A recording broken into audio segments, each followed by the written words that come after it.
Hello and welcome to Game of Tomes. Today I have for you a book review. This is RoseBlood by A.G. Howard. It was the January 2017 OwlCrate book pick.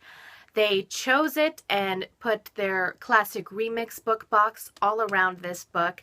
So I'm very excited to get into it. The first level of this review is just going to be, did I like it? Did I not like it? Should you read it? For those people who don't really want to know much going into a book, just if it's a good read, if they should try it out. And the second level is going to be getting into a bit more details without spoiling anything. This is the spoiler-free review. I will post a spoiler-filled book talk a little later on, and this one will just go into more detail about what I liked and didn't like without revealing any big plot details or surprises or anything that would ruin the magic of this book for you. So first, to start off, I would recommend it with an asterisk, with some trepidation. It wasn't great. I will say it was fun, especially if you're a fan of Phantom of the Opera or horror tales. I think a lot of middle school girls would like it. It seems like a book that I would have liked in middle school, especially if you're new to the horror genre. You haven't really read many modern horror tales. This would be fun, or if you're not really interested in reading a lot of the classic horror, this might be a good little gateway book into that. But I would try first, actually, instead of putting your money down, I would try checking it out at the library or getting an ebook sample from iTunes or Barnes & Noble to see if you're interested in this, or even just go to your bookstore, take a bit of time to read through the first couple of pages and see if that's something that you might like. Because if you don't like it at first, you're not going to like it through the slow part. That's all I'm going to say for the bare bones review. And now we're going to get into a little bit more detail. First off, this book is absolutely gorgeous. They put in a lot of elements from Phantom of the Opera, even some that necessarily aren't used in the book.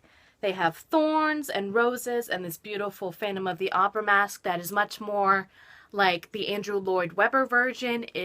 There isn't really a half mask like this that's featured in the Gaston Leroux tale. You have broken shards of a mirror, and then the back you have like the theater and the stage. It's absolutely gorgeous.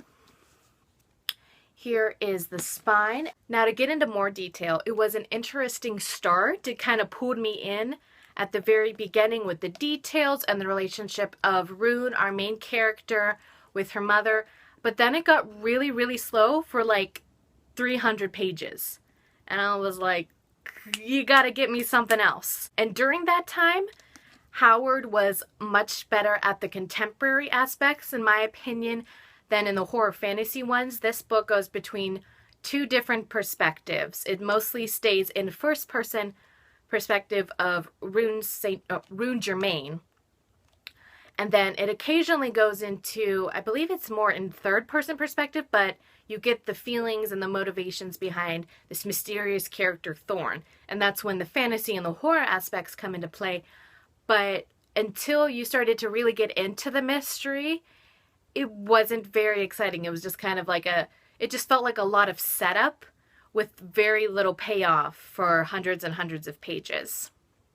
However, there are some things that Howard did improve on from the original Gaston Leroux Phantom of the Opera tale. There was a much better connection between the lovers in the book, and I honestly feel that there was a greater understanding on why an ingenue would be attracted to this dark phantom-like figure. I think she pulled that off very well with her world building and the mythology of the book, and the characterization that was just a lot better than the original tale. There's a lot more suspense at the end. There was a greater amount of horror, but I will warn you that around, I think, at the middle of the book, there are some truly horrific topics that are explored. The more grotesque and terrifying and just aspects are kind of glossed over, but they still exist, and those acts are committed by men, not, the dark legends of the book, but it's still something that I wasn't expecting.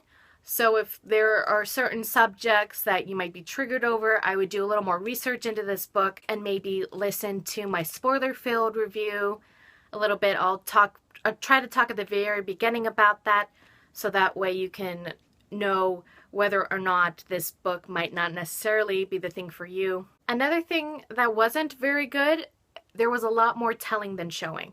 You would get to a cliffhanger at the end of the chapter or some drama, and then all of a sudden you'd get to the next chapter and stuff would be resolved. You'd have the characters in safety, and then all the interesting parts, or at least what I think is interesting, would be told in flashbacks and kind of glossed over everything that happened. I was like, wait, we were just getting good. Now I just have to read the Cliff Notes version of what happened, and it's not as fun. I wish, because it's a mystery. I wish there was more sense of discovery for everything. But the last quarter of the book or so was absolutely spellbinding. There was greater world building and characterization, and the plotting really started to get good. The mystery started to unfold organically, and the suspense really got real.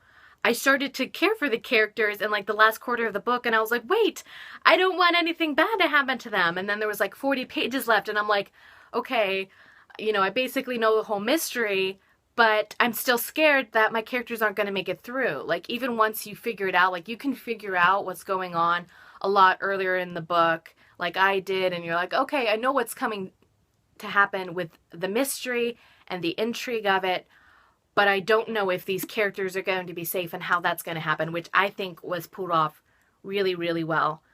But there were still a lot of things earlier on in the book that I felt like need more editing, kind of like how I felt about the original Gaston Leroux novel, where, okay, the ending was awesome, and there are these great images and visuals with it, but I don't think the ending and the awesome visuals in it necessarily justified getting through the whole book. I don't think this was the best pick for January, in all honesty. It's easy to market around this and to build up something, but I just don't think the substance was necessarily there throughout most of the book. It wasn't something that I would be like, oh my gosh, you have to read this. Everyone should try to reading this. It's not something I feel a lot of enthusiasm for, although there have been some really good reviews of this book, and there are some people who seem to like it. So, you absolutely can disagree with me. If you do disagree with me about anything, leave it down in the comments below. I would love to have the conversations where we talk about, maybe there's something that I missed on or something that I didn't fully appreciate, and I would love to have that conversation with you. So thanks for listening.